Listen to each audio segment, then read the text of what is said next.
પરિવર્તિની એકાદશી ક્યારે છે? જાણો ભગવાન વિષ્ણુની નિંદ્રા સાથે સંકળાયેલ આ એકાદશીનું મર્મ અને મહાત્મ્ય. ભગવાન વિષ્ણુ અત્યારે યોગ નિંદ્રામાં છે. આ નિંદ્રા દરમિયાન તેઓ કરવટ લે છે. તે એકાદશીને પરિવર્તની એકાદશી તરીકે ઉજવવામાં આવે છે. ભાદ્રપદ મહિનાના શુક્લ પક્ષની એકાદશી તિથિને પરિવર્તિની એકાદશી તરીકે ઓળખવામાં આવે છે. સપ્ટેમ્બરમાં આવનારી પહેલી એકાદશી પરિવર્તિની એકાદશી હશે. પરિવર્તિની એકાદશીનું વ્રત રાખવાથી, પૂજા અર્ચના કરવાથી વ્યક્તિ તેના બધા પાપોમાંથી મુક્તિ મેળવે છે. પરિવર્તિની એકાદશીની સાચી તિથિ. હિન્દુ વૈદિક કેલેન્ડર મુજબ વર્ષ 2025માં પરિવર્તની એકાદશી તિથિ 3 સપ્ટેમ્બરના રોજ સવારે 3:53 શરૂ થશે અને બીજા દિવસે એટલે કે 4 સપ્ટેમ્બરના રોજ સવારે 4:21 સુધી ચાલુ રહેશે.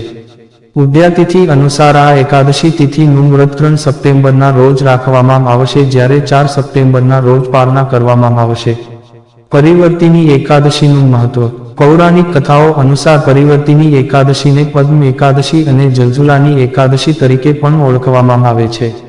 એવી માન્યતા છે કે ચાતુર્માસ દરમિયાન યોગ નિદ્રામાં રહેલા ભગવાન વિષ્ણુ આ તિથિએ કરવટ લે છે. તેથી જ આ દિવસને પરિવર્તિની એકાદશી તરીકે ઓળખવામાં આવે છે.